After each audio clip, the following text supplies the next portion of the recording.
I've asked people to talk about a little bit about what they were doing just before they came on the police department. You know, whatever kind of a job you had, and then if you're in the military, and then what made your, how you made your decision to come on the police department, and a little bit about the processes you remember that was in place at the time, and then just start with what you remember about the academy, where you went to the academy, and your first assignments, and just kind of go through it in chronological order, and then stories that you remember about what happened back then. So we're ready. We're rolling anytime. Oh, say my name is Troy Majors, retired major, whatever. My name is Troy L. Majors. I'm a retired major from the Kansas, Missouri Police Department. I graduated North Kansas City High School in 1956, and the day after graduation, joined the Army for 3 years. I was stationed in Schofield Barracks, and I had about 2 or 3 months before I was due to be discharged, and I had already decided I was not going to stay in the service. My family, father's family, basically are truck drivers, construction workers, and I guess one thing the Army taught me was that you need to look for an early retirement. I just couldn't see fighting a truck till I was 68 years old, 65 years old. My platoon sergeant, interestingly enough, had been a veteran of World War II, had got out, went on the LAPD, stayed in reserve, got recalled for Korea, and decided to go ahead and stay in. And he's the one that suggested that I look into law enforcement. He said, his exact words were, it's going to be quite a career for a young guy to get into. So I wrote some letters, and of course I wrote back to Kansas City, which is my home. I got mimeographed letters from several other departments. Kansas City is the only one that sent me a letter that was actually tailor-made to me and had an actual signature on it. And I was so impressed by that I thought, they really took the time to really sit down and write me a letter. Sent me an application, said, had to bring it in person, but I could look it over. And that's basically what I decided to do. Got out of the Army, came home, was going to take about 2 weeks off and do nothing, and was absolutely bored in 3 days, and went down and got a job at a rock crusher driving a truck. I worked about 2 weeks, took off in the afternoon, went over to the police department, read the directory, got in the elevator with Miss Ella Van Zant, who was the elevator operator in those days, and I've got my obligatory blue suit on that we all had in those days for whatever. And I'm going up in the elevator. Personnel, I think, was on 3rd floor then, and we got about 2 floors, and the elevator emptied out, and she just stood there and looked at me, and I thought, well, now what's wrong? And then she said, are you going to try to get on the police department? And I said, yes, ma'am, I think I will. Well, she said, I've got a lot of good boys on this department, and if you get on, I want you to behave yourself. And then she took me up the 3rd floor. And I found out later, I think she had that conversation with about anybody she thought was an applicant for that department. She was quite a fixture. And it reminds me of another story. Years later, when I was in personnel, they automated the elevators, and then it was my duty to tell her she was terminated. So what a terror. In fact, I told the deputy chief later, I really appreciate you letting me show what I could do for firing elevator operators. Anyway, went in, made the application. It never truly crossed my mind that I wouldn't make it. Took the old test. You'd go back about once every 2 weeks and do something. And then I came home from the rock crusher one night, and it was just a few minutes before 5 o'clock, and I didn't have a telephone. And there was a police car sitting in the driveway, and he said, are you Troy Majors? Yeah. I said, well, they want you to call personnel. I said, okay. And I go out and run down to the drugstore and call him, and the guy, I forget who it was, answers the phone, and I said, this is Troy Majors. A policeman came by and told me to call you. Yeah, hang on a minute. And then he came back and he said, you still want to be a policeman? And I said, yes, I do. And he said, okay, and hung up. And then about a week later, I got a letter that I was a Class D patrolman, which was a reserve, and I had to report to the break room and headquarters Thursday night at 7 o'clock. And I got there, and Bob Brown was a sergeant, and he was there. And there were about 4 or 5 of us. And we just listened to him tell war stories for a couple hours, and we did this every Thursday. And then I got another letter several weeks later saying that I had been appointed a Class C patrolman, and I would start the academy October 1st, 1959, at $366.66 an hour. I realized later that the only reason we met with Bob Brown was just to keep us interested, keep us from drifting away. Guys that I met later that had applied early, they actually had to join the reserves and come in and ride a couple hours a week. Went to the academy out 27th Street Station in the basement. You go down the steps, you'd pass the print shop, the boiler room, and then the one room that we had for the academy. So when the old boy in the print shop was running the mimeograph, we had to stop and do something else because you couldn't hardly hear. Captain Johnson was the captain in charge of the academy, and Norman Kieran was a young sergeant, one of the instructors. Starting to show my age a little bit. I can't remember the rest of them. There were 24 of us in the class.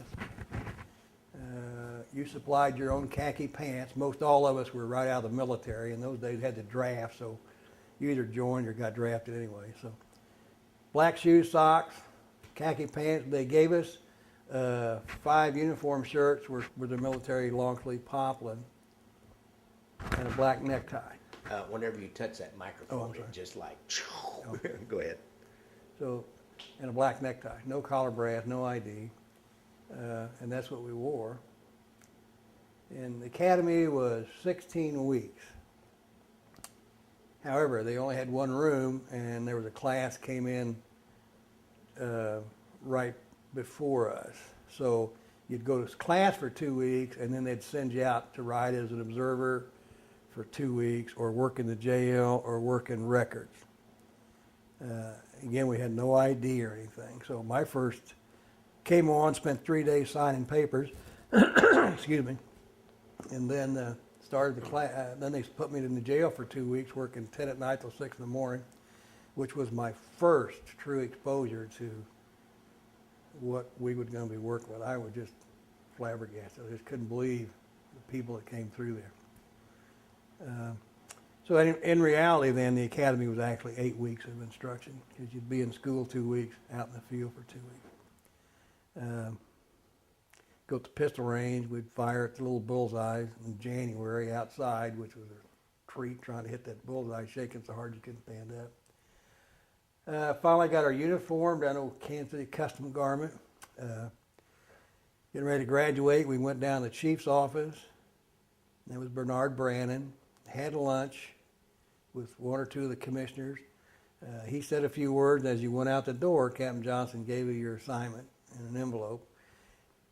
And we got to pick up our pistol. Other than that, we were just empty holster. And that's the first time you got any ID card, anything. I left there, went to Country Club on the 4 to midnight and broke in. And in those days, it was 2 weeks break-in. The first week you rode as an observer in uniform, and the second week then you were supposed to run the car, and that was pretty much it. Which I did. Then I was assigned to headquarters. We rotated every month. While we were in the academy, we had to go out to the print shop, back to the print shop. You know, I apologize, I made a mistake. It was a leather shop that was next to the academy. That's why that odor was so bad. And when he'd been there gluing up something, it just about killed us all. The print shop was at the old municipal farm, some old building out there, about where the old K-9 unit used to be, or still is maybe. So we go out there, the chief, Bernard Brannon, had put together a package, and he wanted to send to all the state legislatures to try to get us a pay raise. Excuse me. So our job was to put this thing together for about 2 days. I remember the page I was sticking in had some pay scales on it. I'll never forget it. And it said the city hired janitors for $1.75 an hour to start. Police officers started at $1.72. I've never forgot that, but I thought, okay. Hospitalization was $14 a month. We had a $7,500 death benefit from the city. If you died, your widow got $2,500 cash, and then she got $5,000 in payments spread out over a year. They really took care of us in those days, you know. Rode down headquarters, which was exciting. Worked for some really interesting people. On the way to my very, very first call, I remember my only concern about it was I had never really parallel parked before, and I was scared to death that I wouldn't know how to. I'd have to leave the police car in the middle of the street. It's amazing and it was a disturbance call over on the west side. And I remember that was my big thought was, oh, I hope I find a really long place to park. That was one of the things that went through your mind. Of course, you drive down the street and your badge felt about this huge. You just knew everybody was watching you. But it was a great time. It was a great time.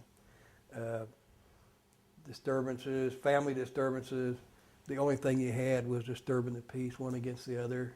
So you would get there, and if she didn't want to prosecute or he didn't, legally there was nothing you could do.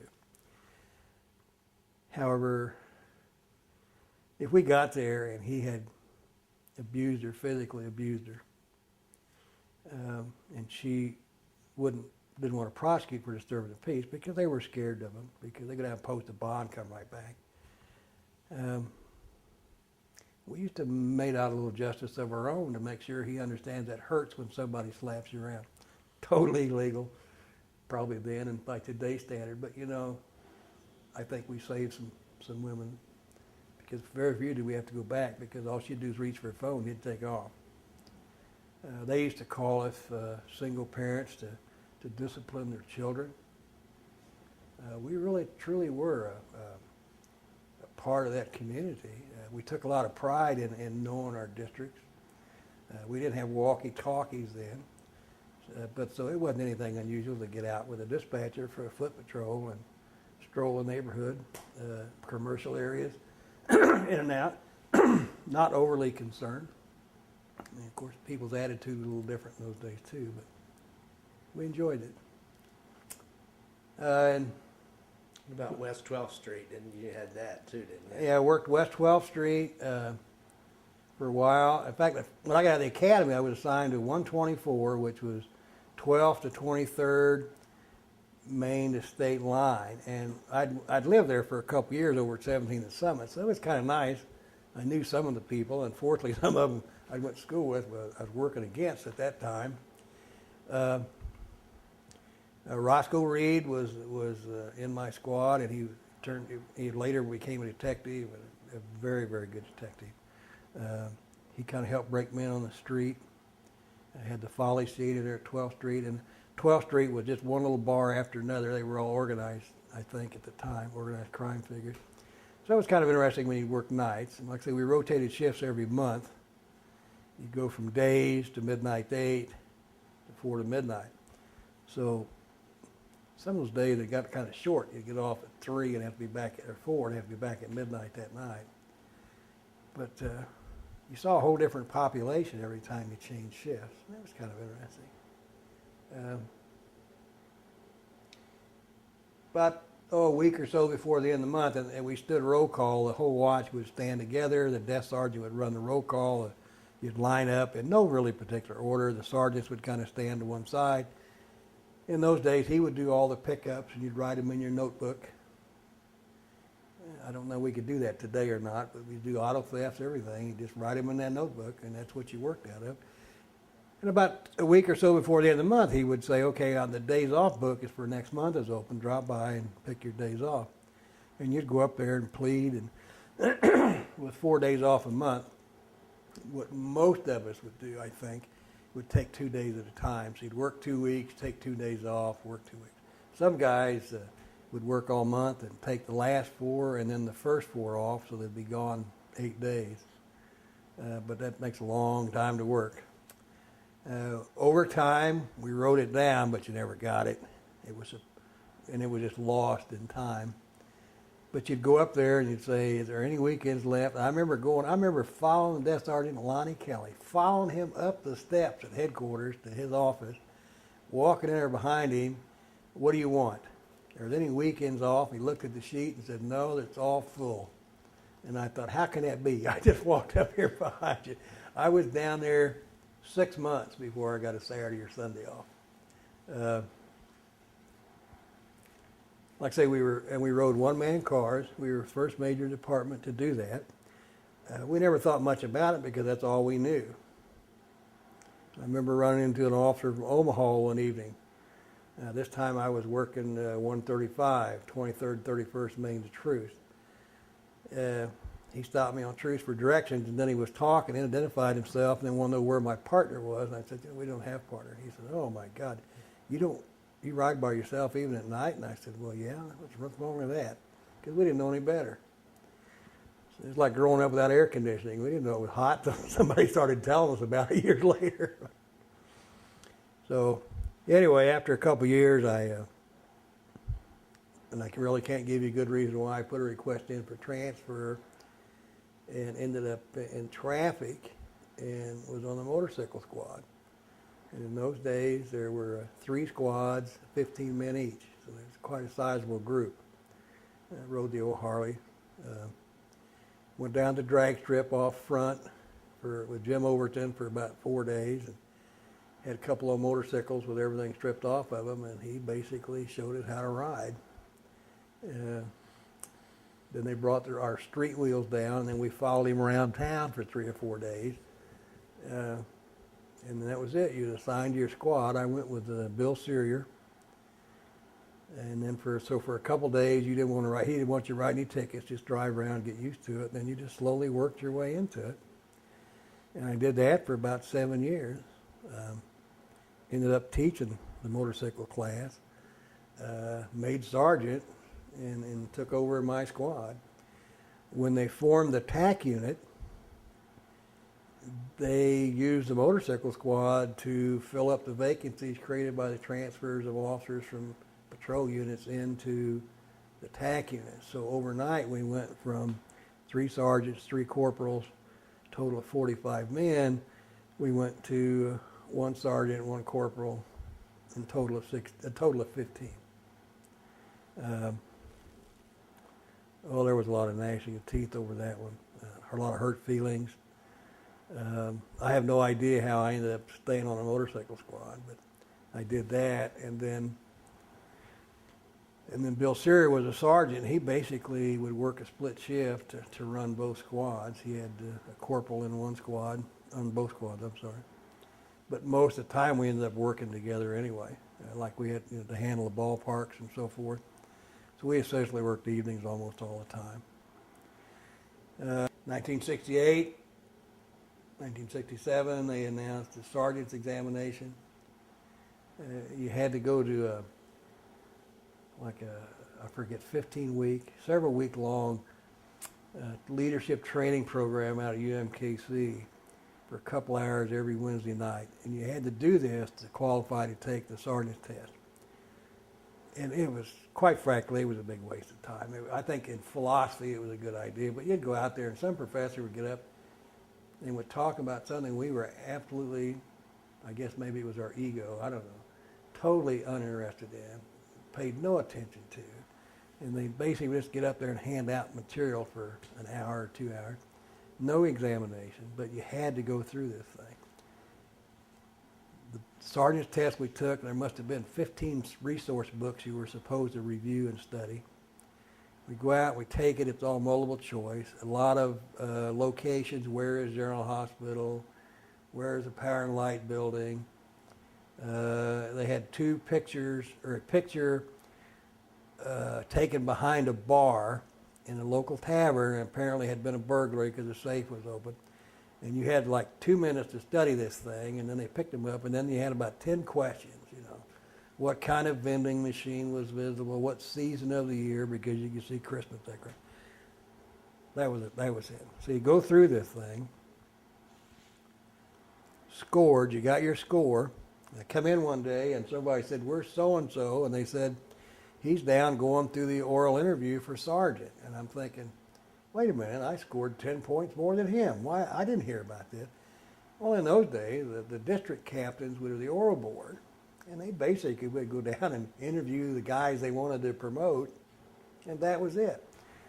And I think the story went that they interviewed a few guys, about 8 or 9 of them, and then went up and told Chief Kelly, who hadn't been here very long at all, okay, we've got the people. And he, at that time, an officer wrote him a memo and said, you know, my score on the written test is such that if I was on the oral board, I really couldn't help but really get a good score, but I wasn't even called down to interview. Well, you know, with his federal background, I'm sure he looked at that and thought, this isn't anything at all like civil service procedure. So basically, he canceled the whole thing. And we started again. And he purchased a test. There were 3 or 4 books that you could study. So we bought the books, retook it, and that's the list. And had an oral board, which was for years was the same ones. A manager from Hallmark, a personnel guy from Ford, a psychology professor from UMKC, and a guy named Colonel Rush, who was an assistant superintendent for the Kansas Highway Patrol. That was the oral board for years.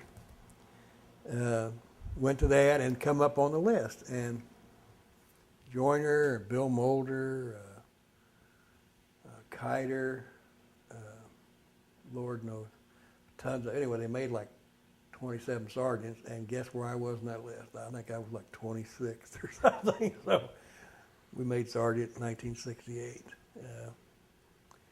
And I remember thinking, can't get any better than this. I mean, what's left, I've topped out already. And by this time, I had about 8 years on. You had to have 5 on to even take the test in those days. So I made sergeant, and they left me on the motorcycle squad, which was very unusual. And at the time, I thought, what a great deal. But in reality, it was just horrible trying to supervise guys. Well, I went home one day with John Phillips, my corporal, and come back the next day. I mean, Gene Schofield, my corporal, and come back the next day. Now I'm in charge. No prior training, had not been in charge before. There was no supervisor training to speak of. And supervising guys I'd run with for 5 and 6 years. So it really wasn't a good deal for me at all. About a year or so later, I ended up working 4 to midnight out of Dual Admiral Boulevard Station downtown. Went 68, of course, we had the civil disorders after Martin Luther King's funeral. Again, I was a wheel sergeant then. First call I got was to go out to Linwood in Indiana, across from the Central High School.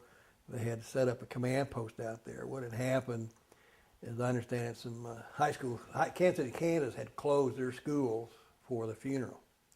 Kansas City, Missouri did not. So some of the Kansas City, Kansas students then came over to Central, and I guess by their presence, pretty much got everything stirred up. So we were out there. The command post was in a trailer park across the street. The students then left and started going north on Indiana. So I think Garrison, Major Garrison, was in charge. Very distinguished looking man. I mean, if appearance could control something, he would do it. Plus, he was a really good commander.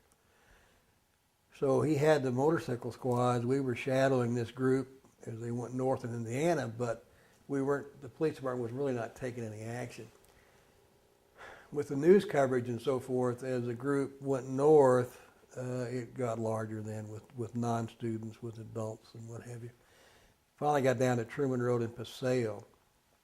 By this time, the department had been pretty well mobilized.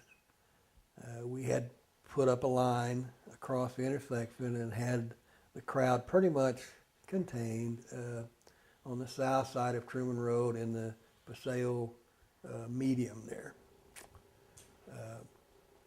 Certainly, I guess they could have walked around us if they wanted to, but it was a pretty good show. Everything was fairly calm. Mayor Ilis Davis came on the scene.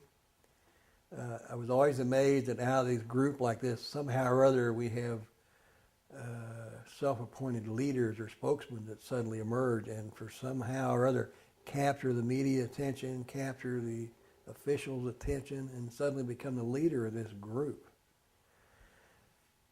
That's what happened. So the mayor talked to some of them and told us they wanted to go down to the front steps of City Hall and have a meeting, and he agreed to it. And as mayor, he directed then that we open the line and let them go. And much against our better judgment, we did. Now, patrolmen and sergeants, I guess, what do we know? But we knew this was not the right thing to do. Part of the crowd got up on the freeway, disrupted that, got into the downtown area,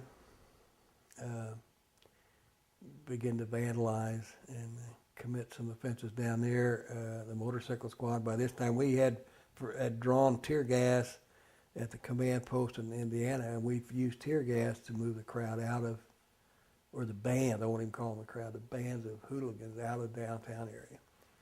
Got back over to City Hall at 12th and Oak. We had a line running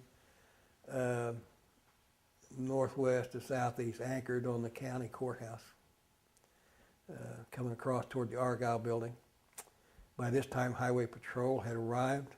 My old roommate, who had left the department and got on the Highway Patrol, he was standing next to me. Patrolmen thought it was pretty nifty. They're used to being out in the country. They thought this was something else. So we in this line.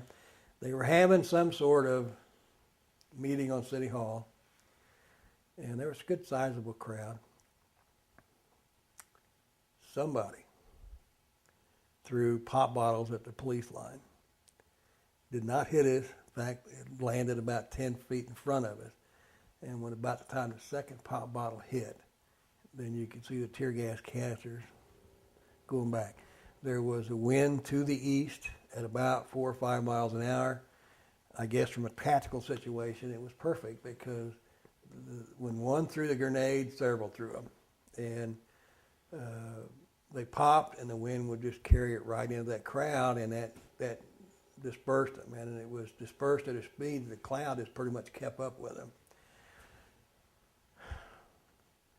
So that dispersed the crowd at City Hall, but it also then, I think, started quite a bit of the violence. A police lieutenant was coming out of the federal building. Of course, they didn't know who he was, but he was assaulted. A bus driver was assaulted. Several delivery trucks down on Truman Road were stopped, and the drivers robbed and assaulted. And it just started, random acts. That went on into the evening. I don't recall whether it was the first night or the second night, but by that time we were into curfews. We were on 12-hour shifts. We were still in the wheel squad. The command post was at Linwood and Paseo. They called in National Guard troops. So what we were doing at the command post would send 2 or 3 of us out to pick up the guard convoys and bring them into the command post. The second night, I believe, it was after dark, I was sent out to 40 Highway, myself and John Hoykins, to pick up a contingent coming in from Columbia and bring him to the command post. When we got out there, we stopped the truck, and I remember there was a young captain, and I say young, I was probably the same age, and I told him, I said, now, we're going to go across Linwood Boulevard. It's a curfew, so there's no other traffic. Don't pay attention to traffic signals. Follow us. Do not stop. Your troopers are sitting in the back of those trucks. They're shooting at us.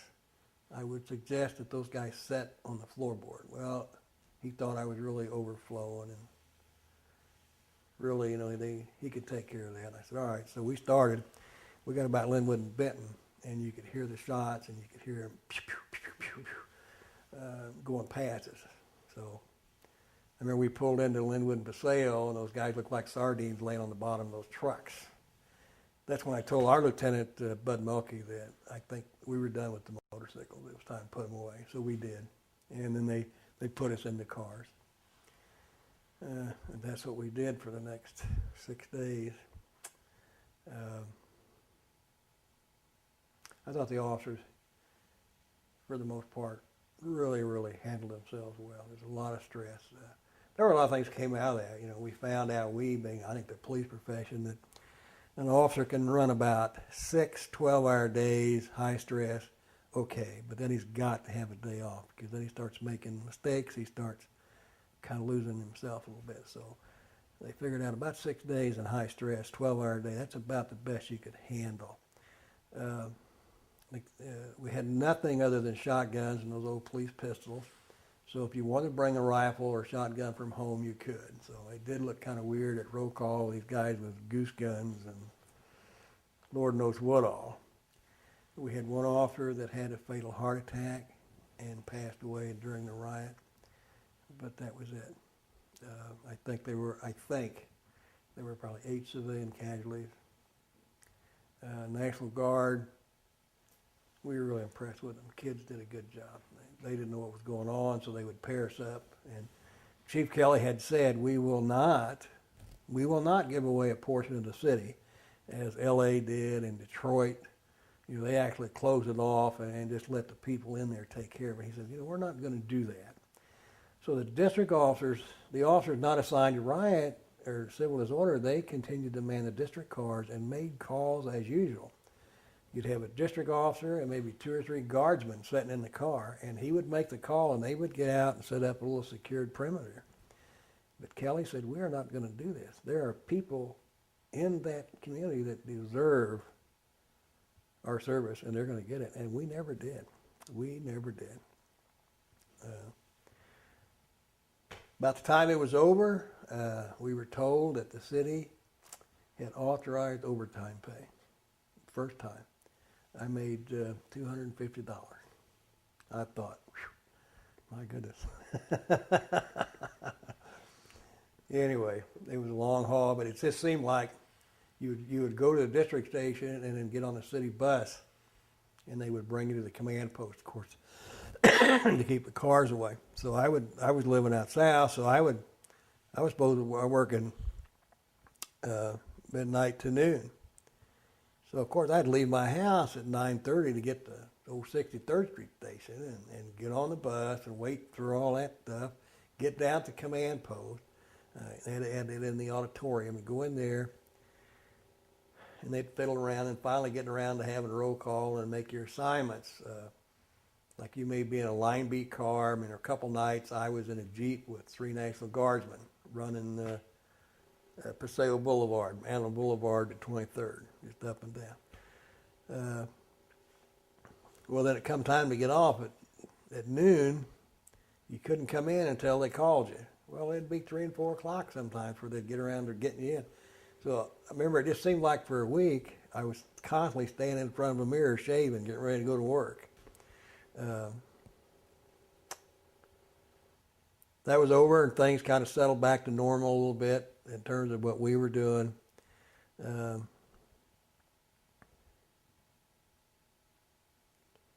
We had, then I got a call. We were, I left the wheel squad. I was back in patrol, working 4 to midnight downtown for Max King, right after the riots, actually. Still a lot of gunfire at night. You'd be down at Wayne Minor. They would shoot at you, but they would be way up on those apartment houses. And with badly aimed, they might hit a car every now and then. But it was kind of spooky time. We were still wearing our helmets, the old gold helmets. Like I say, it was kind of spooky. By this time, we had walkie-talkies. They're about like this, clip on your belt. We thought that was really slick to be able to get out of the car and have radio communication. We were still women in cars. We didn't shook our faith in that. Got transferred out to work, got a chance to work days. Max King went out to 27th Street, East Patrol, working day watch. Called me about 2 weeks later, wanted to come out there. I said, oh yeah, I'd jump at that. By this time I'd been married a couple of years and worked nights continuously, so this was a good deal. So went out there and worked for him for a couple of years. High schools were still pretty much a flashpoint then for whatever reason. I spent a lot of time up at East as a field sergeant and Central, trying to calm things down and trying to work with the school representatives. One of the things we found was the principals could make no decisions. Everything had to go downtown, no matter what. So you've been in a situation where you really kind of need a decision to handle something, and they'd have to call the district. They couldn't make a decision. That was kind of bad, I think. Not what we were used to. You know, we're used to seeing something and take charge, get it done, and they just couldn't do it. Wouldn't let them. So I was out there for about a year or so, and I get a call, and Panessa is running, I guess what today would be special operations traffic and helicopter. Jimmy Campbell, I think, was running the TAC unit, and it was a single platoon, and they were all at 28th Street. Motorcycle squad was up in the back.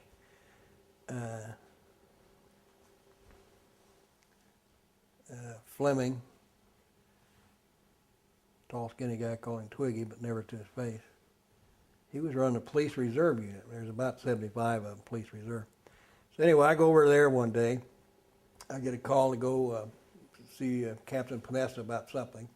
He lived out in my district, and occasionally I'd have to go get him and take him home when his police car was down. So I thought that's what it was. So I go there and chat with him. He wanted something, and I'm waiting on him to take him home. Captain Fleming, Dorsey Fleming, called me over, wanted to know what I was doing. I told him. He wanted to know if I wanted to come to work for him as a supervisor for the police reserve. There's a captain, a sergeant, and a clerk, and then the rest of them were all the reserves. And he said, it'd be a day job off on the weekends and so forth. And I thought, oh, you can't beat that. I said, yeah, I think I will. So shortly thereafter, I got transferred down to that job. So you'd go in and go where the reserves worked one day a week, one evening a week, 26 hours a month. And they were assigned to a night section, so they always worked Wednesday or Friday or whatever. During the summer, the primary job was to provide security at the Starlight Theater. And for that, we got free tickets to the performances. So I'd go in the morning and look at the activity sheets and fool around, and in reality, about 20 minutes, there was nothing else to do. Now, the first couple of weeks we were there, I fired like 35 reserves because a lot of them had never worked, had never attended. It had gotten to be a political give-out by Dorsey's predecessor and my predecessor.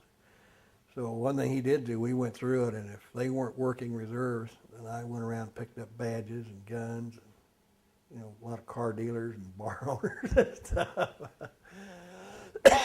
As part of that too, Dorsey had a strong military background, and he was really like that TAC unit.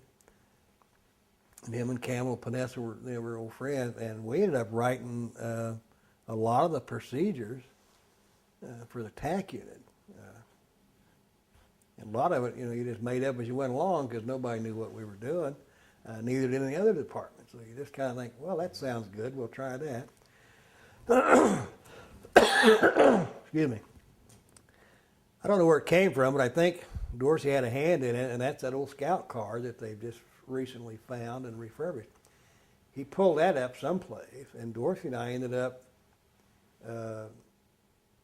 drawing out some designs and taking it down to a metal shop there on Truman Road and getting the first improvements made on that old thing. And then the TAC unit went down to Camp Clark in Nevada for training, and Cheryl Couple and I drove it down there for him, and then went back and picked it up and drove it home a week later. Again, I have no idea why I was involved in that, but Dorsey was, and he just liked it. Then they decided that for one of a better position, I would be in charge, because of my position, I would be in charge of security at the municipal auditorium. So every month I'd go down there and meet with that director and look at the shows coming, and we would decide how many off-duty officers needed to work those shows. And of course, he would lay that on the producers. And then I was working with a guy out of personnel, forget his name now, a retired or civilian guy, Fred, I think. And I would call him and say, okay, I need 5 officers for this and 1 supervisor and blah, blah. So essentially, I would work almost every show down there, which was okay. We were making, by the way, in those days, we were making like 2.5 an hour working off duty. So sergeants, I'm thinking about sergeants, we made $1 more. So by that time we were making $3 an hour. And so I finally got about 2 or 3 other sergeants because I couldn't work all those. It was just killing me. And so we did that. Well, then we got this hockey team down at the old American Roll Building. And it was decided that the reserves didn't have much to do in the wintertime, so we would provide security at the hockey games. Now, we had reserve captains and sergeants and then the squad, but Dorsey figured there ought to be a real, quote, unquote, police supervisor on this, so now I had to work all the hockey games. But by this time, we were paying overtime, so the hockey games were all overtime. So quite frankly, I had to wear a uniform, but I'd go down there and sit and watch the hockey games, let the reserves, and we never had any trouble. So I was getting a lot of hours in there. So anyway, then Dorsey got transferred, and he's the one that told me that. I said, why are you going? We just got this thing. We just got the E-tax voted in, you know. And he said he was going to a unit. They were having a lot of trouble. And I said, why are they sending you? And he said, you know, every organization has to have an Iceman. And he said, that's me. He said, Kelly has made me the Iceman. And he said, I will go and clean it up. And if I need to, I'll get rid of people. And he said, I'll be there 3 or 4 months, and he'll send me someplace else. He said, look what we did in the reserves. It was the first time I really thought about it, that, yeah, every organization that size needs an Iceman. So anyway, by this time we were putting together, again at Chief Kelly's leadership, putting together a regional police academy. I got a call, excuse me, from Bob Livingston. He was a sergeant at the academy. The new regional wanted to know if I wanted to come out as an instructor. And I thought, sure, why not? I've never thought much about it, but I'd like to try that. So I was transferred to the academy. You could only stay 2 years. And walked in, and they gave me a handful of lesson plan and said, your next class starts in 30 minutes. And that's what we did. Ended up teaching. We did outreach programs where I'd go visit a small department and we'd put together maybe an 8-week curriculum, 1 night a week or 2 nights a week. This chief would host it. We would send out invitations on his behalf to get a class together. So we were hiring 300 people in the police department. So we had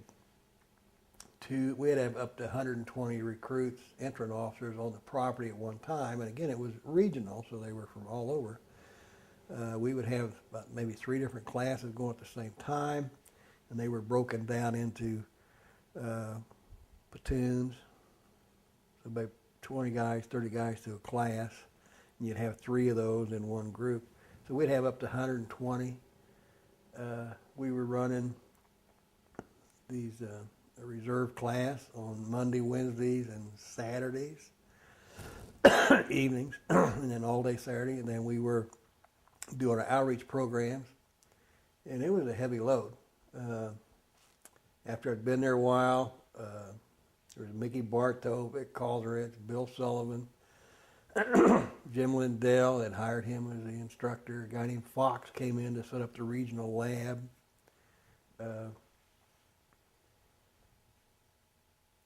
A guy named Bill Lemke from Independent. Originally, the instructors were all supposed to be civilians. So Lemke had resigned from Independence to be an instructor.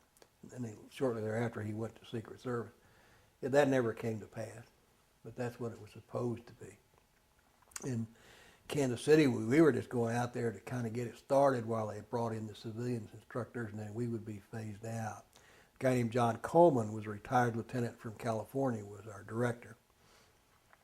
A very different individual, but a very knowledgeable man. I learned a lot from him, just working around him. So we were doing that, and then somehow or other I hoodwinked him into making me instructor in charge, which is something else to be the instructor in charge of supervising 12 other sergeants. Whew, what a chore. But you were still supposed to teach a little bit, but then you also had to run the schedule and the 12-man maintenance crew and everything else. But it was fun, and it was probably the most rewarding job I had. It was not unusual to teach 8 hours and then go out that night and do some more. I remember I told John Coleman one time, he says he wanted me to go somewhere and set up an outreach program, and I said, we've got classes going every night but Friday. I have instructors working all day, and every night except Friday. Can we wait till one of these things expire? And he said, what's wrong with Friday? I said, I'd kind of like to have the instructors got home one night, and he says, do you want to be sitting home watching TV knowing there are police officers out here that don't have the training they need to do their job? And I thought, hey, how do you argue that? I said, I see your point. I think you're very unfair, but I see your point. But that was his attitude. The instructor classes, we were in the basement.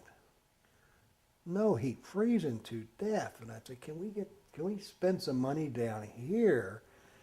Well, who are we taking care of? The instructors or the students? What's our function? Okay. So how do you argue with things like that? And he meant it. I mean, he truly meant it. 2 years is all he would let you stay out there, because he said, then you're stale. You need to get out and have somebody come in. And I think he's right. I think part of our problem is people stay in the academy too long, and they do get slightly out of touch with what's really on the street. So anyway, I was sitting there thinking, well, here I'm back to 4 to midnight someplace. I can just see that. Oh, by the way, while we were there, we got a pay raise. And now as a sergeant, I made $1,050 a month. And I really thought, what do you think about this? Because when I was going to the academy putting that pay record together, it had the stuff in it. The chief of police only made $10,000, and now I'm going to make more than he was in those days. I would tell you another story. While I was on the motorcycle squad, Bernard Brand was chief of police, and quite frankly, he was juggling the police records and statistics. I didn't know it then, but I do now. And he got in trouble for it. But let me tell you what, this guy somehow or other manufactured and held back records to show now we've got this sudden huge rise in traffic accidents, and really, the city's upset about it. He goes to city council and says, we've got to do something about it. Look at all this stuff. Give me the money, and I'll hire 50 more officers to be traffic officers to address this horrible rise in traffic accidents. And they did. What he did then was every platoon, every watch, 2 or 3 guys had to wear the white hat covers that the traffic people wore, and we got a $50 a month raise. Now, it's hard to get mad when a guy did. And by the way, at this time, after 2 years service, you had to take a test, and then you became a Class A patrolman. And after 2 years service, you were making $400 a month. 4 days off a month, no overtime. So, how are you going to get mad for this guy getting you a $50 raise? So, every night, a couple of guys had to wear the white hat cover so it would look. And that went on for about a year or so, then that kind of faded away. And then when I'm still riding the motorcycle, he did the same thing. And he convinced them that what did he say? We ought to work a 40-hour week. Give us the money to hire enough people so my officers can work a 40-hour week like everybody else. And he got it.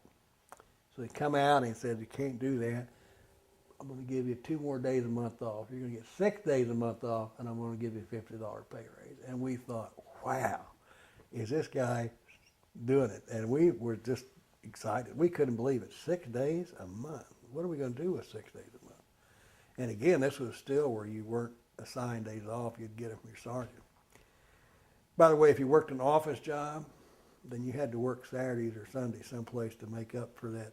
You couldn't take your 2 days off because nobody else. You got 4 days off a month. So if you'd work personnel, then Saturday or Sunday you had to go ride the field someplace. That's how they did it. Anyway, time I got to the academy, then we were pretty much down to a 40-hour week, and we're paying overtime. So anyway, my 2 years was about up out there, and I was thinking, well, I guess, my luck, I'll be back on 4 to midnight someplace. By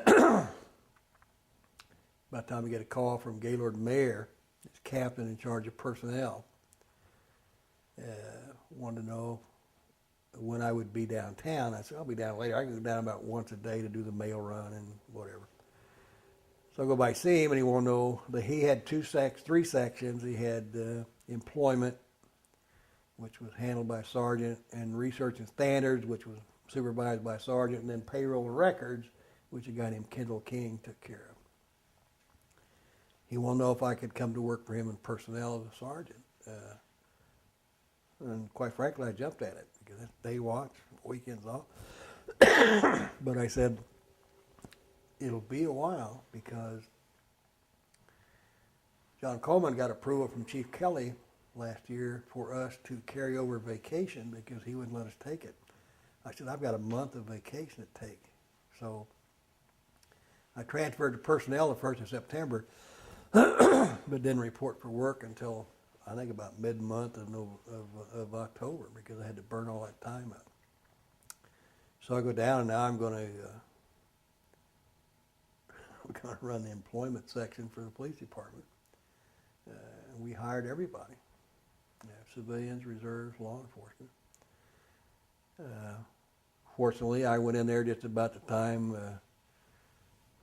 Fair Labor Standards came in, EEOC came in. I must have been sued probably 80 times. You tell somebody no and you get sued.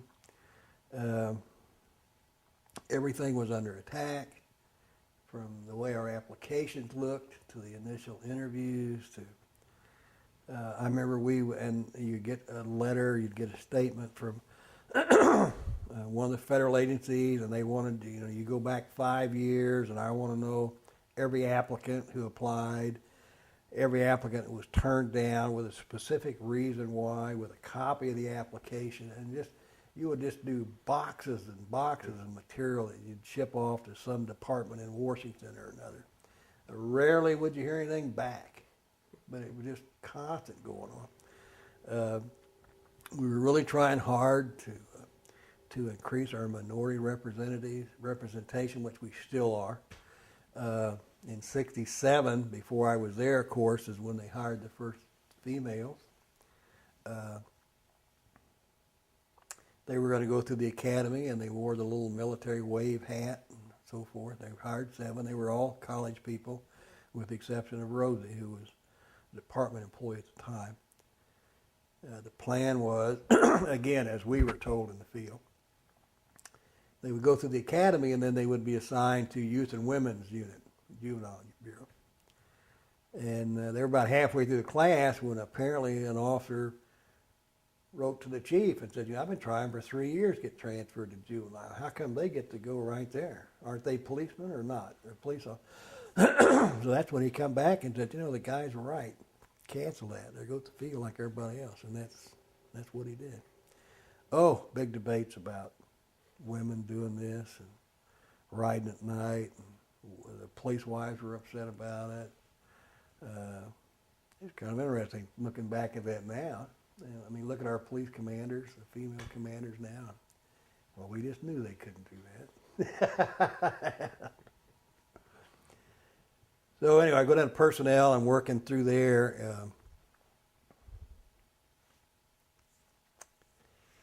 Captain Mayer, really nice guy, very knowledgeable guy. Bill Dykus was the other sergeant. We became very fast friends and are today. Probably don't go at least a week without talking or seeing each other. We used to terrorize that captain unmercifully. He was such a sweet guy, and he knew it, you know. But Bill had research and standards. So I'm sitting down there, and I'd read an article, talked about the New York Department was doing a thing called assessment centers. It's a series of job-related exercises, simulations that you do, and then it's reviewed by an assessor, interviewed as to why you did it, what was your rationale for making the decisions you made, and so forth. And I thought, you know, that's really a neat deal. I had just taken the captain's test, and I took the captain's test once, made the cut. They promoted 3 or 4, didn't promote anybody else. I was second down on that time. The next time around, I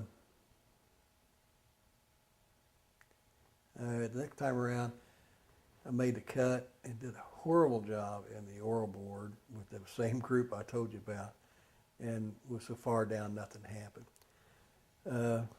So we did it again. I made the list, but nothing. They had promoted down to about 3 for me, and I thought, well, you know, I'm going to do it again. Well, in those days, personnel is the one that pretty much put that together, put out the announcements and so forth. So anyway, I wrote up this thing and said, you know, I really felt the oral board was a waste. That this looked good. I talked about it and recommended that we incorporate that in lieu of the oral board. And it went to policy committee, and Gaylord called me in one day and said they approved that. And I said, well, great. He said, so you got to put this together. And I thought, all I knew about it was that little paragraph. So I'm looking around, and they're going to have a one-day seminar UMKC was sponsoring on the assessment center. A guy named Larry O'Leary from St. Louis was coming in to be the speaker. So I went to that, and Tom Mills was there by coincidence, just because he was interested in it. So I went through with that, and then I talked to this guy, and he was working for an outfit out of Pittsburgh, and they did a lot of these, but they had never done anything in law enforcement. He really wanted to get involved in that. So he cut me a deal to hire him as a consultant, and he would help me put on this assessment center for sergeant. I got approval for it. In fact, I got the $5,000 from the Ford Foundation. The department had a task force going then on several personnel issues. Hired a bunch of civilians. So anyway, I got involved in it, and I told Captain Mayer that I really couldn't do that and run my section at the same time. So then I was transferred to this little task force. Miles Warren was the other officer down there with me, and he was working on something else. And Larry O'Leary would come in, and we would go over what needs to be done, and he would, they sent me to a school for 2 weeks in Pittsburgh, which is, if you ever spent 2 weeks in Pittsburgh in a hotel room, that's an experience too. But so he would come in, and we would go over what I needed to get done, and then he'd take off for St. Louis, and then I'd do it. Anyway, bottom line is we ended up running an assessment center for 125 applicants for sergeant, using about 30 other sergeants and captains as assessors, built all the exercises, and it was very successful. Now, the assessment center took about 6 weeks. Very time consuming, but absolutely no challenges. Absolutely no challenges. It wore me out. I'll tell you, I would give out. I got done there, and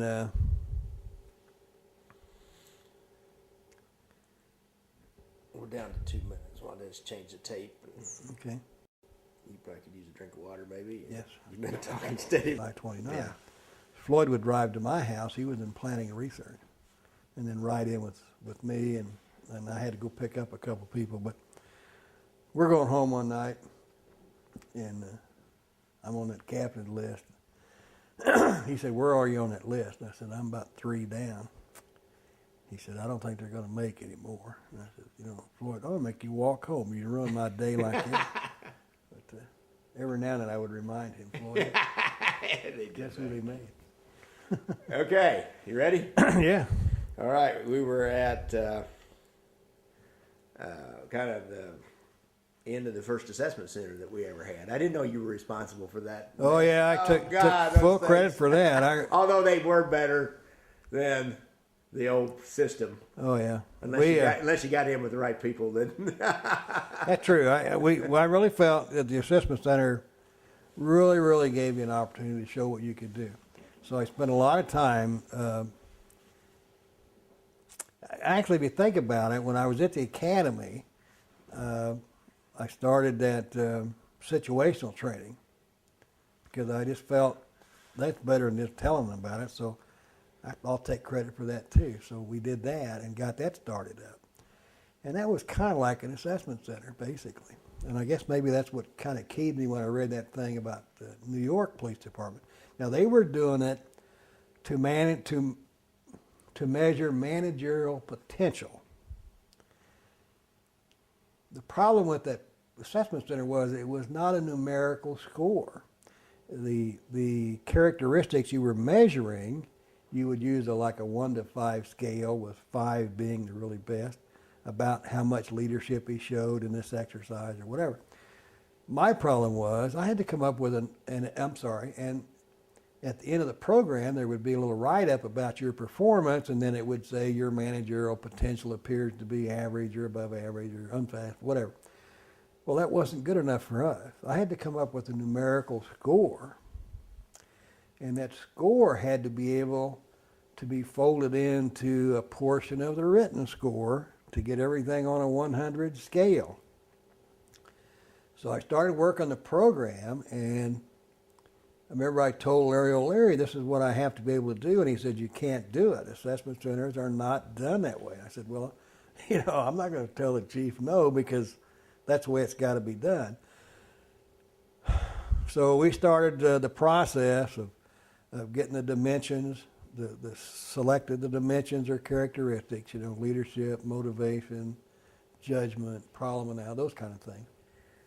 Getting the definitions laid out, and I'm thinking, how am I going to do this? So we end up with, as I recall, about 8 dimensions.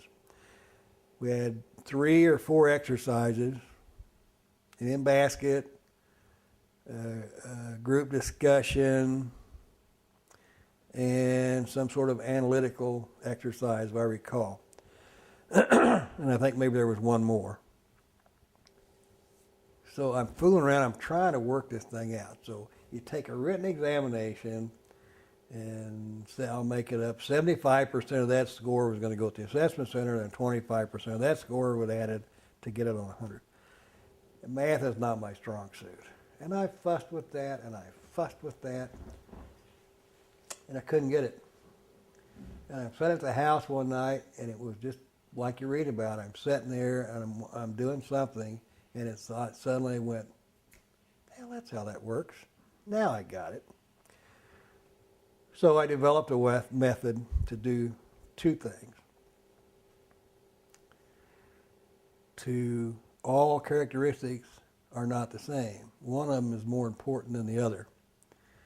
So I developed a system to put a weight value on each dimension in relationship to its importance to the overall picture of a supervisor. So a 5 for judgment times the weight value would not be the same as a 5 for listening skills, because that might have a lesser weight value. Put that all together, and then I had to get it on a 100 scale. So I figured out the way to do that was to build in a constant. Anyway, not to bore you with all that. The thing worked. It worked. And we were the first department in the country to be able to use an assessment center, come up with a valid numerical score, and then be able to fold that into an overall score. I was really very proud of that. Later on, I got with Larry, and I started doing some consulting work with him with assessment centers and law enforcement. And that was the only secret I kept, was how I did that, because nobody knew that's how it worked. Ran the assessment center, and went great. A lot of hard work, no complaints. There was feedback. At the first time, you could actually walk in afterwards and say, how did they do? And there was a feedback report on the assessment that would tell you exactly. It was all based on observed behavior. Nobody inferred anything. This is what you did. This is what you didn't do. So the officers knew, I should have done it. So that was the assessment center. When it was over, they said, we need you to start now doing one for captain. And I said, all right.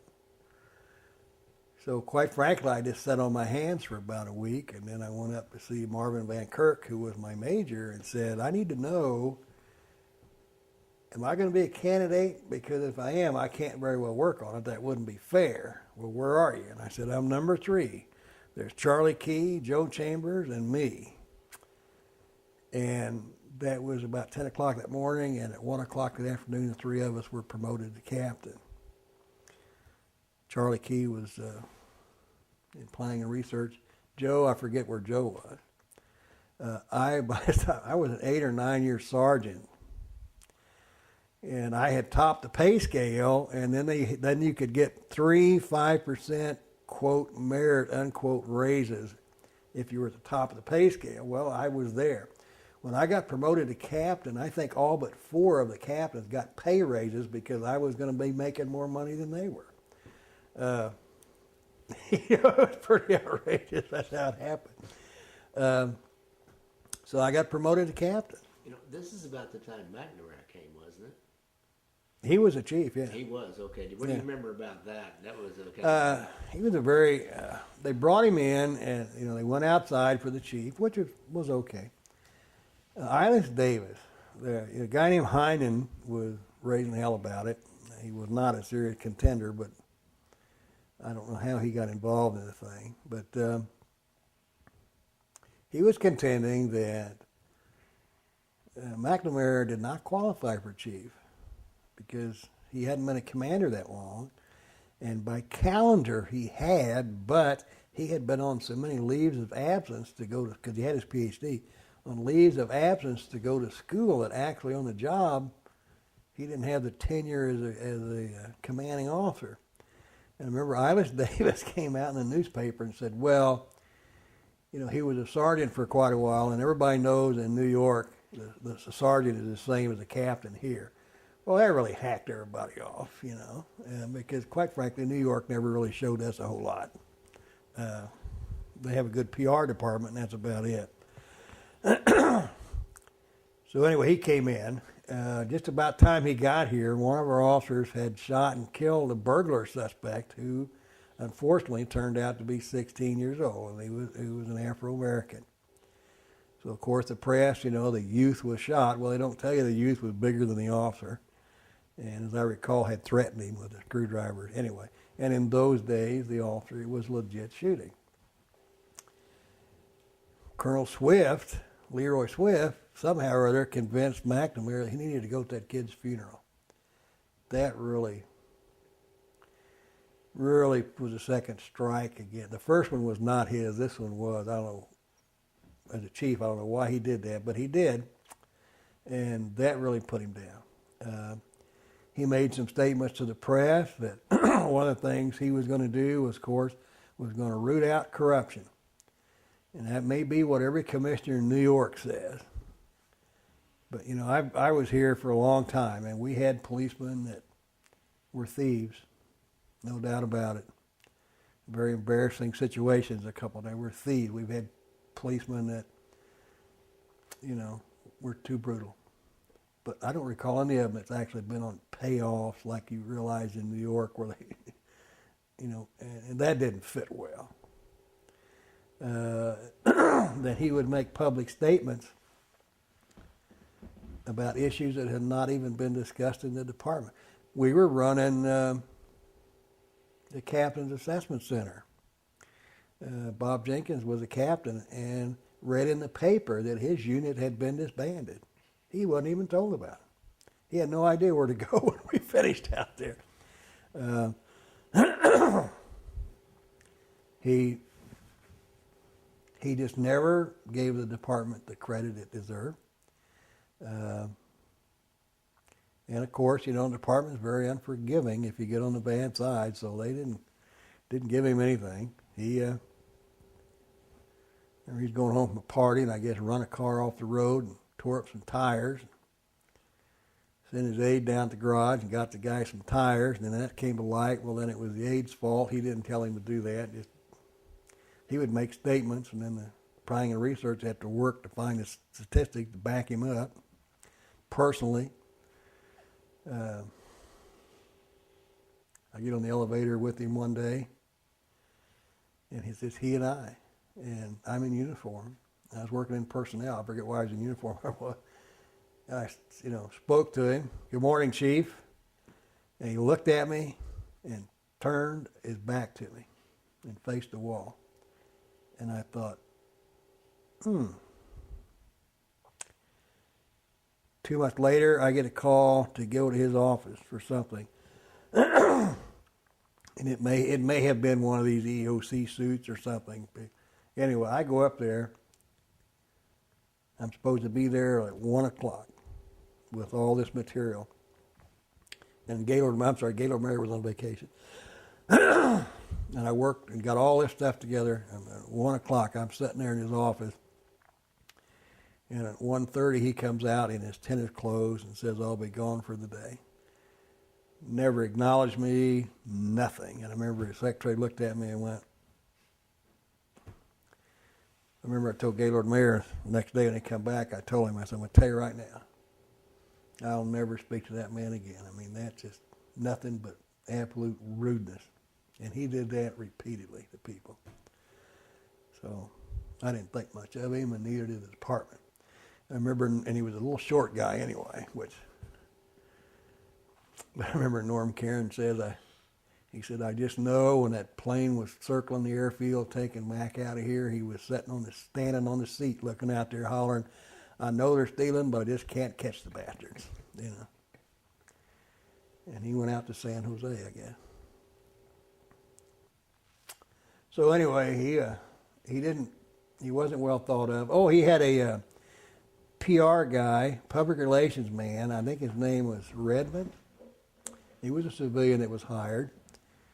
And I didn't know that much about him, but I know the chief come out and made some sort of comment, some statistic or something in the paper that was so obviously wrong that the follow-up, they got a hold of this Redmond who said, well, actually, I think the chief made a mistake, blah, blah, blah.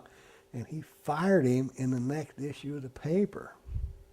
Said, well, Redmond's wrong, and of course, I've already accepted his resignation anyway. That's how I used to do things. So maybe that's how they did it in New York. But that's how it went down. So we did the one for Captain, the assessment center, and again, I thought it went well. Came back, did one for detective, and they wanted me to do one for detective. And by this time, Karen is chief, and I may be getting my chronological order mixed up a little bit. He's loaning me out to go do this for a lot of departments around the state. So we're going to do one for detective. And there was a detective named Burt Cool, Bourbon Burt. And I was trying to come up, I decided the detectives couldn't, and by the way, every time they do one of these things, no matter where I was assigned, I was put on special assignment to develop and run the assessment center. It got to be a real pain later on in my career because I know I missed out on some good assignments because I was going to be gone 3 and 4 months every year doing these things. So I didn't want to do an in-basket for detectives. So I come up with the idea that I would have an incomplete case file, and then the story would be, you're a new detective and you're given this case and you've got a couple hours to read it and review it, and then you're going to come in and talk to the detective commander, tell him where the case is and what you need to do to finish this case. I thought that would be a good exercise to show if a guy knows how. So I fooled around trying to write something up, and this wouldn't work. So I called up and I got a hold of Bert Cool. And I don't remember how, but I got him. So I had him come down. I was still in personnel. I had him come down to personnel and told him what I wanted. I'll give you $50. Bert came back with a mom-pop grocery store shooting, about 75% complete, had all the reports written up. And I took that to Rochester, New York Police Department. And Larry and I had got the consulting job to set up an assessment center for detectives. Now, when I did one of these things, there were 3 days of assessor training when I would go up and just train the assessors and would go over all the exercise. Anyway, we did this. So I go up there, we run this program. I go back 2 years later, they hired me to come back and do one for sergeant. And I would go up there a couple days ahead of time and just take stuff off bulletin boards and just kind of get a feel of the department so I could, kind of make it realistic. And I wandered in, I had a sergeant that was showing me around, and I wandered into the detective bureau. And he introduced me to a few people, and it was almost like a wildfire running through this big pit, this room up there. Next thing you know, I had about 20 detectives around me. They want to know who had killed those 2 people in that grocery store. They had argued and fussed and bet on that thing. They had copies. They had kept their copies in their desk, and they pulled them out, and you could see where they had went over it and rewrote and did this. Who did it? There's a lot of money on these things. And I had to tell him, I don't have a clue. What do you mean? You wrote? I said, it was never solved. I don't know. It was never intended to be solved. But after 2 years, those guys were still coffee break working that case. So Bert did a hell of a job. He really did. Went back after I made captain, and then they sent me out to Central Patrol as a SWAT support team. We had 3 squads, and then I had another squad that was working plain clothes, and they had a program out there where they were running misdemeanor thefts, things that the second floor normally wouldn't work for. Actually, it was kind of like the plain clothes units they used to have when I first came on. Every station had them. So we were doing that, and typically what I found was that the support unit spent a lot of time training for Operation 100 or barricaded and armed persons. Excuse me. But they didn't really do much in terms of support the division they were assigned to. Leroy Swift was the major then. Leroy was, when I came out of the academy to the street, he was right. He and I rode next to each other for a while. But we weren't really doing much to support him at all. So what I started doing was, if a district officer came up with information that this store was going to supposedly get robbed this weekend, then I would have him transferred over, and he would sit with my crew on the surveillance, and my crew would put a guy back in his car. TAC people did not like that. But you know what happened? I immediately started getting a lot more information from the field officers because they got a chance to participate in what they were finding. And I thought that was a good deal. And I thought the trade-off was really worth it. So we started doing that. We started doing high-frequency neighborhood patrols. Glenn Cherry, Bob Sawtell were the other 2 commanders. I think I must have been somewhat of a heretic because, training is not the answer to everything. You got to do some work occasionally. So I cut down the training and let's do some police work. And I think it was better for it. Leroy Swift was catching hell publicly over the prostitutes working 12th Street. So guess who came up with the idea, let's go down and arrest John. Talked about that, Becky Fleming was working for me. Of course, I'd worked for her dad in the reserve unit, and she came through through personnel when I was down there. So I'd interviewed her, because I interviewed everybody, talked to her. So she was one of my gals, well, the only girl out there. So I talked to her. So we're going to go down and we're going to work 12th Street and we're going to arrest the John. Went talk to the law department, everything. So I talked to Becky. Would she mind pretending to be a prostitute? No. She come in that night. Becky was young, and if I recall, brunette, pretty girl. She came in. She had a pair of black satin hip hugger slacks on, had a big rhinestone question mark on her butt, kind of tube top, and ribbons in her hair, a lot of makeup, high heels. I mean, tell you, Ricky Pilgrim was going to be her pimp. This guy had a crapshooter suit on. I don't know where he got it at.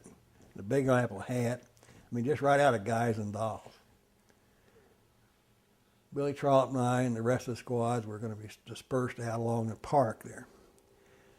Becky hit that corner, and I'm telling you, they were lined up 3 deep to get to her. They would actually stand there and watch a couple of my plainclothes guys lead a guy off. Are you done? So they could get up there to her. We took in about 30 people that night. So you would approach Becky, and once you made the offer, she would say, I've got to go talk to my man. And Ricky was about 30 feet away, so she'd go say something to Ricky. They'd go through that. She'd come back. Ricky would pass a signal, would hit the button, the radio, the car would come around the corner, plainclothes, pick you up, take you off. 2 guys take you, 1 guy get in your car. Like I said, they were just lined up that night. So we were the first one to start that. I remember telling Dorsey Fleming, you never thought I'd have your daughter work in the street for me, did you? But she did a great job. The guys did a great job. We did that for a while, and then they started burning us. So I started using reserve officers to work the prostitutes because they didn't know the reserve officers. So I was very proud of that. The guys did a great job, and we took a lot of heat off our major. And I think, and they still do it today. So anyway, so what was my other big contribution to the department? Oh, I remember when I was a reserve sergeant, Chief Kelly used to meet with the officers about once or twice a year, just the officers, just the sergeants. And it was pretty open discussion. He would make notes, and he would get back to you. One of the guys finally said, can we quit wearing these damn helmets? This has been a long time, 70. So we got rid of the helmets. In 69, we got rid of the rank of lieutenant, which we've not brought back. And that was done because, as I was told, we just didn't have a lot of good lieutenants to make captains.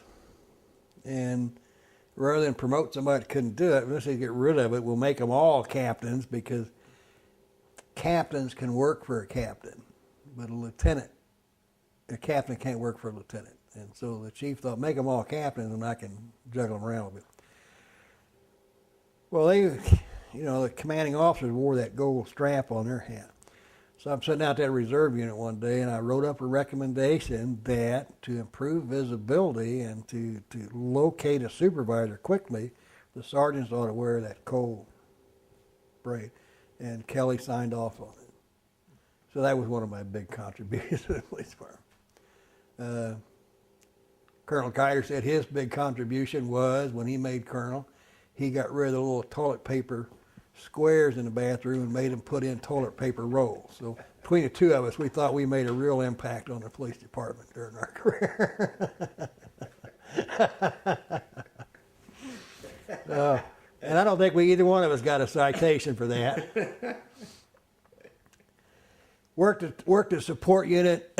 In those days, there was one at each of the 3 major stations, and obviously, those guys they live for the barricaded persons. That's what they trained for. That's what everything was about. My philosophy was, get prepared to do that, but you didn't have to train every day. You needed to be doing some basic police work to back up the patrol officers, and that's what I did. We had a bank robbery, barricaded person out on Cleveland or Indiana. They're in there in the house, no doubt about it. Shots were fired on the chase of the house, so they were there. Support units showed up. Of course, East Patrol was handling it. My guys were there to support them. John Wagner from WHB was there. Hell, he was in the house next door. Oh, the next shot you hear will be the police officer, shooting into the head. It's terrible. Everything we wanted to do, he was broadcasting on the radio. It was a cluster because we had not yet solidified who's in charge. So Sawtell was the East support commander. He had his group there, plus mine to back him up.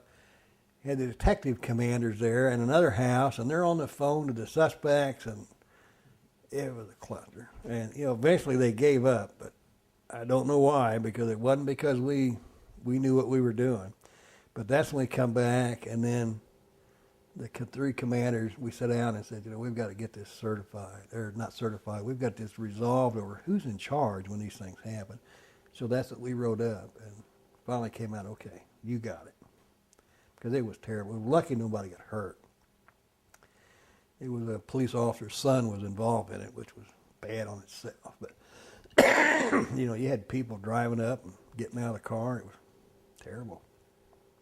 That was the one little side story. You probably got this story at the time that Bob Patterson looked out, and there's Floyd Foster. Because he knew Sill real well. Yeah. So there's Floyd Foster going to be the hero.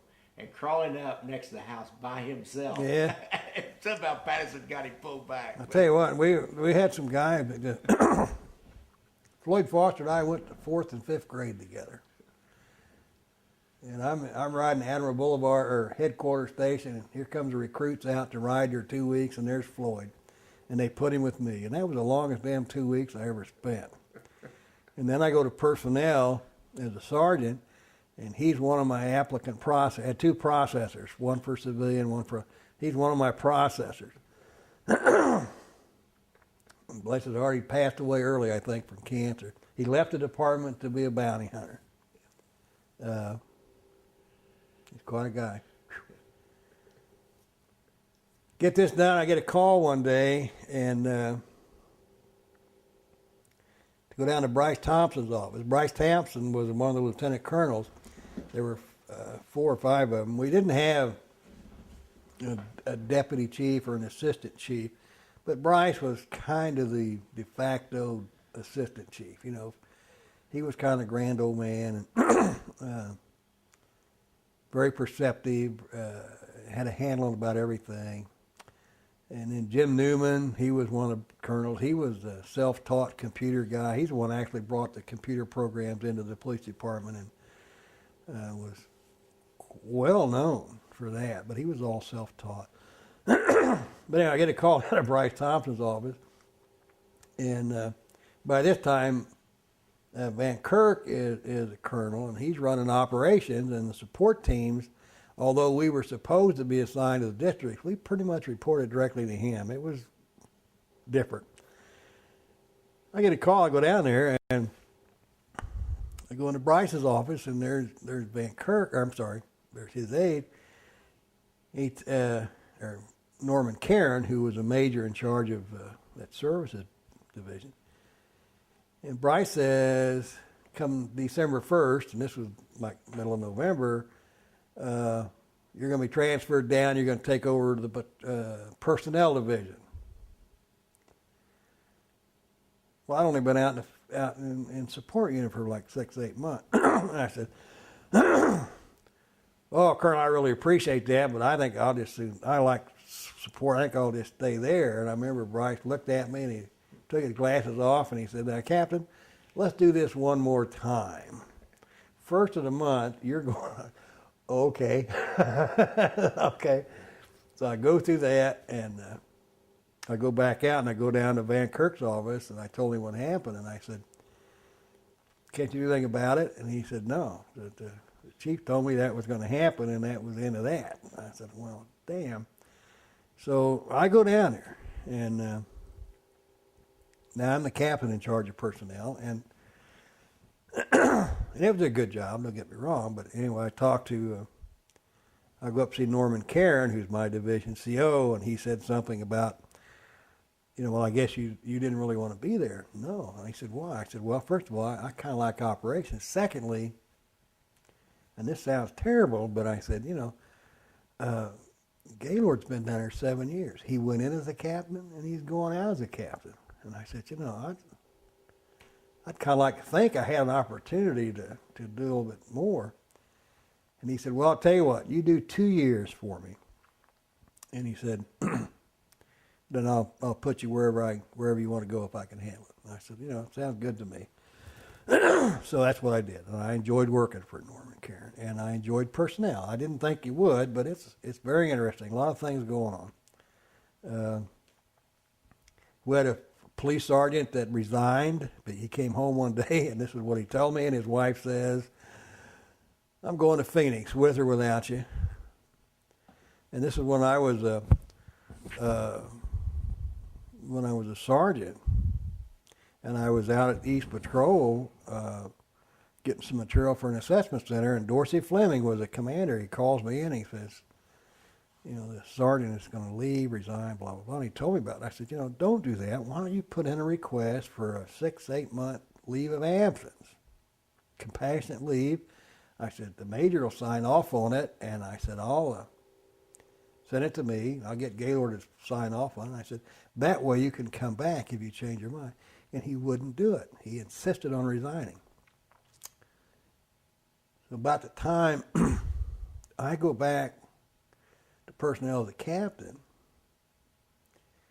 he makes application to come back on. Well, I got a lot of young men and women that have been waiting 1.5 years, 2 years to get on, and so I didn't see any reason to bump him to the front of that list, particularly since I had specifically said, don't do this, do it this way. So while I was down there, he ends up suing us, and I gave a 12-hour deposition. Proceeded. I was testified in front of federal Judge Clark in the federal court for almost 4.5 hours about this guy. And I was sweating bullets. Bottom line was, he was charging, of course, reverse discrimination. And of course, by discovery, I had to go through files, my lord, and we didn't really have a ranking system for recruits. If you were qualified, you were qualified. And when it come time to put the class together, very blunt, we looked at it, took care of the police family, we took care of the reserve officers that were coming regular, and employees.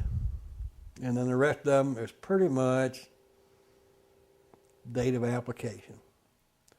Obviously, any minorities we looked at very closely because there was always a big push to get the minorities in. Well, I just figured, by God, he could wait his turn. He gave up his job, and when push came to shove in federal court, that's exactly what I told him. I said, his attorney was saying, was he more qualified? And I was saying, qualified is qualified. Why didn't you hire him? I said, he gave up his job. He voluntarily walked away from it against our advice. I said, I've got young men and women who've been waiting almost 2 years for an opportunity. He threw away. And I figure I have an obligation toward them. And the jury bought it, didn't get a dime. But I'm telling you, I must have lost 10 pounds up there. Anyway, that was one of the many. And again, in those days, I got sued so many times, just anytime you told somebody no, and they pretty much all resolved themselves. So I go back down, I'm running personnel, and things go, and then Van Kirk, of course, got in trouble. What a nice guy. I counted myself as a friend of his, and we did a little socializing, but not much. And then, of course, when he got to be chief, I think the department worked, the command staff worked extremely hard to make him successful. And he just wouldn't do it. And it was, you would go up there to his office, and you know, the daily flow of materials in the chief's office is probably standard for an executive. But you remember the police department, when the chief gets something, you know, it's been written and researched and opinions, and there's recommendations. You know, he can read that brief and pretty much decide what he wants to do. And Van Kirk wouldn't decide. It was just nothing. Everything was going in, nothing was coming out. The colonels, they decided that nobody would visit with the chief until after 9 o'clock because he needed that time to clear his desk. So they voluntarily said, we're not going to go in there until after 9. And this is all very unofficial, of course, because he's the chief, but they're trying to help him out. They came up with a log to where his secretary and aide would log material into him, date and time it, and then log it back out so they could keep track of stuff. Nothing would coming out. But he would leave to go play golf or do whatever. He just wasn't working. I get a call one day. I'm running an assessment center again. And I get finished, and I go down, and back in my office in personnel, and I would generally go by the chief's office with an unofficial list and say, here they are, but, you know, everything's got to be verified, but this is what it's going to look like pretty much. And I did that, and then I went back to my office, and then I got a call to go back to the chief's office, and I went back up. And he told me to, Miles Warren was there, and we sat down. Him and Miles were old friends, and he promoted Miles to captain and me to major. Took 2 years to be promoted, and I had 2 years and 2 weeks as captain. And that's how I made major. I stayed in personnel for about another week. He reorganized the department. So my first assignment was I was the major in charge of excuse me, logistics.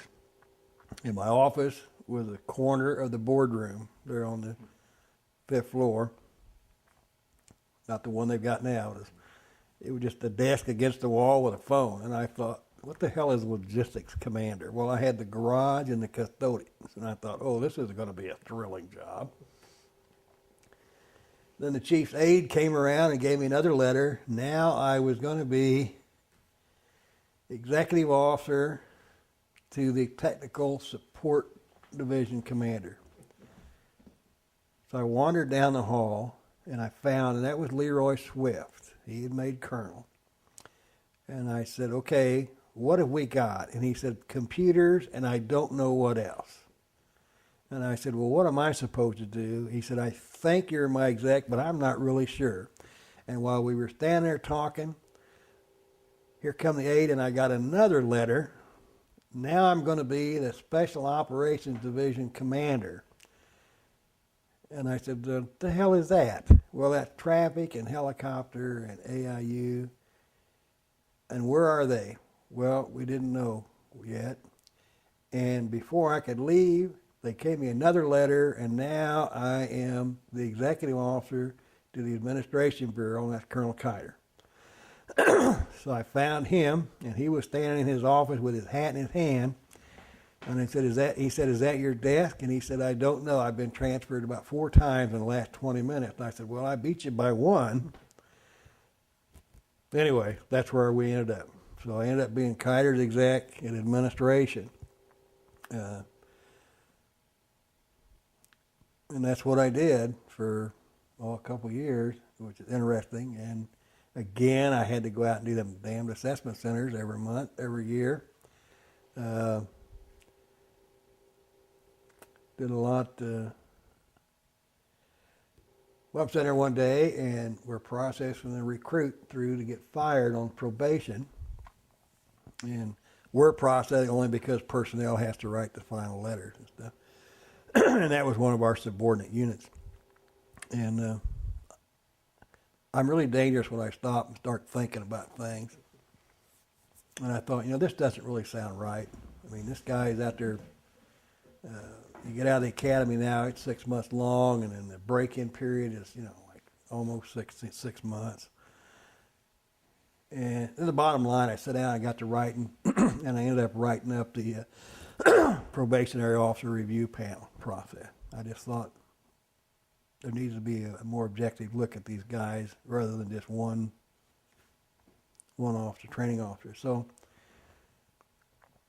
I sat there, and Kiter creates a lot of work, so I just had to work it on my lunch hour. So anyway, I wrote it all up, and they bought off on it, and I think they still got it today. I don't know. But I did that, and of course I went through as a sergeant when Harry Truman passed away. We had that big plan. I went through a couple of fire strikes. Support unit, they had the first big fire strike. Oh, talk about that fire strike. That was really kind of interesting, and my unit, the support, we were supposed to do security when the firemen left, and we were supposed to do security at some of the fire stations. All the support units were assigned, and you put a couple of guys there just to keep it from being vandalized. And city crews were going to come out and respond to fires. They had pickup trucks with hoses. Fire hydrants, as I understand, has got about a 40-pound pressure, so they couldn't do a whole lot. Well, you put a bunch of firemen around that stuff, and they can't keep their hands off of it. Well, hell, by the half a day, they had those pumper trucks fired up. The firemen, as I told, they took all the instruction manuals with them. There was quite a bit of low-level sabotage. Linkages would be undone. And these guys, you get a bunch of coppers together. You got electricians and mechanics and brick builders. And the next thing you know, we're fighting fires. We got pumper trucks. I remember Cheryl Culp and a bunch of them took trucks out to the park there on the East Patrol, and practiced hooking them up to the fire hydrants and figured out how to work the pumper trucks to get the pressure up.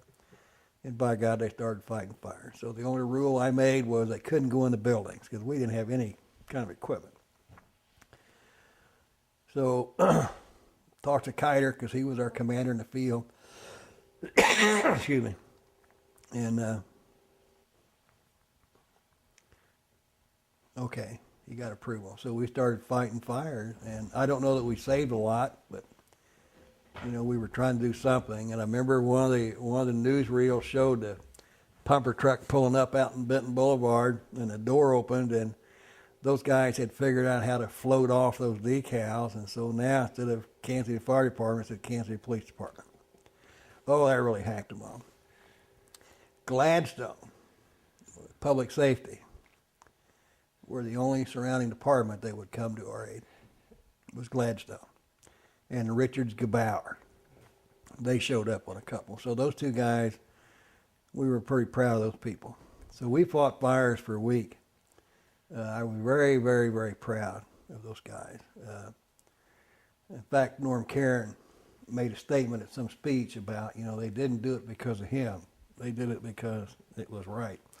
And so that was made into a poster that we got autographed. I've got it downstairs, one of my things. But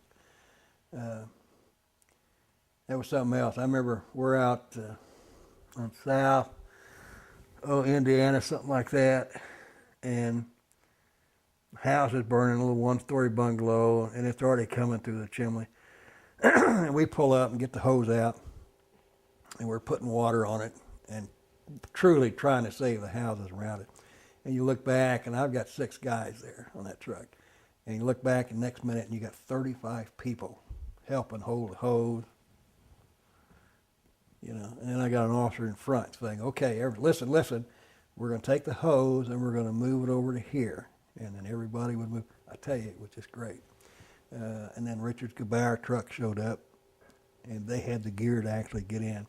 But I remember that old master sergeant, he would tell us, okay, do this, So we fought fire. Had no sympathy for the firefighters at all. That happened again when I was working for Kiter in administration. Again, they went out on strike. Kiter went to the command post. Then I run in. No, take it back now. Take it back. Later on, Kiter got transferred to Investigations Bureau. And then shortly thereafter, I got transferred down to Crimes Against Property. And we're working there when they struck again.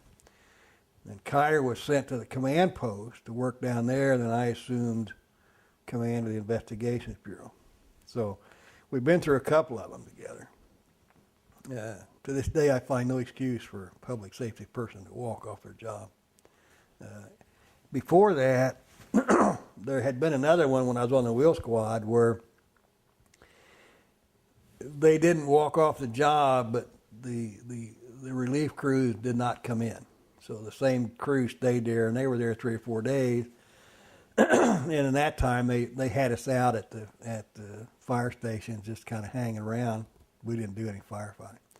So I guess I actually have been through 3 of them.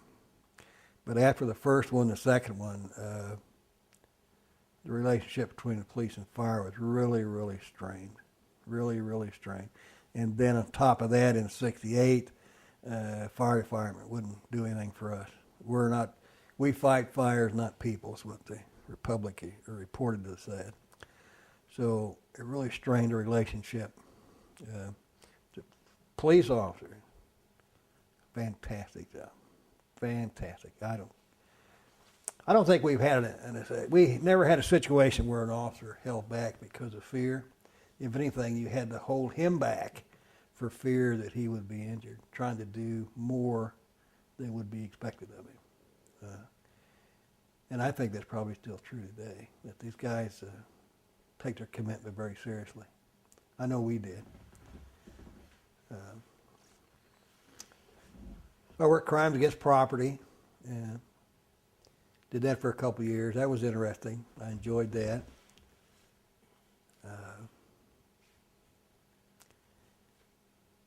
Then I had an opportunity to go to Springfield as chief of police. So I left at 23 years to do that. I went down there, took a lot of what I had learned here. Certainly, as you can tell, I'm a great fan of Chief Kelly's and his philosophy. And I took a lot of that with me and pretty much went to a department that was functioning about 1955. Believe it or not, a lot of things he did, Kelly, a lot of his philosophies, sometimes it was a hard sell, but it was always successful. Once they would open their minds a little bit, they would understand it. I think the biggest challenge facing our department today is that customer service attitude. We've got to remember who we're working for. So our mission is not to make things easier for the officer or quicker. Our mission is to make things safer for our community. And I think sometimes we kind of give the public the wrong impression of why we're doing something. It's like it's more better for us as opposed to this is to enhance your quality of life. And I think we need to work on it. Not just this chief. I think every chief needs to work on it. I think the chiefs now need to be much more public, much more closely identified with the police. Norm Caron was about the last chief that was totally identified with this department. You would see him at crime scenes. You would see him making major announcements. Nowadays, the last few chiefs, you never see them. They have no public identification with the department. You don't see them at crime scenes. There's a major development on the department, either in process or an incident, and it's the patrolman making the statement. Where's the chief? So I think, for what it's worth, that's something that needs to be looked at. I had a great time. I have a grandson on the police department. My son just retired as a major. I have a young son who's celebrating his 15th year come January. Chris, he's a hit and run detective. And I have a grandson at East Patrol who's got about 3 years on. So I think we're the first 3-generation police department. And as I told my grandson, if I were young enough, I'd signed up and done it again. I had a great time. I think one assignment I left out after I made major, they made us Panessa, Sawtell, Jerry Kimmis, Herb McCoy, and I. We were citywide command officers because after 5 o'clock, many times there was nobody around except the captain, maybe not even that. So there was always a major on duty, and that's what we did. And that was kind of, we'd make calls of interest. Then we'd go back. Van Kirk, again, was still the bureau commander. We'd go back and then dictate a little report when we got off. And this was kind of be an early alert for him or the chief or call him. So you'd make a homicide recall and just kind of stand around and see what was going on and write something up. And then from that, I went to the executive office.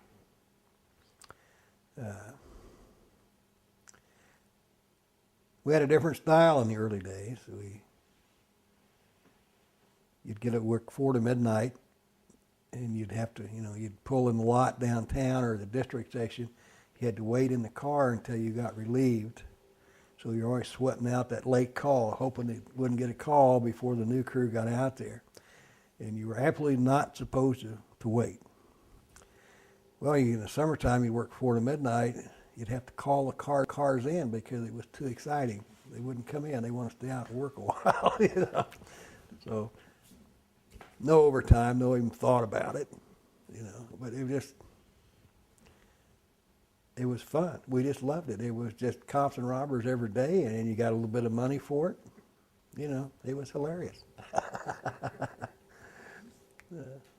Probably most of us wouldn't last 2 weeks today. But some of the things we used to do with the right motive, but it was probably a little different. But all right. I think you covered the waterfront.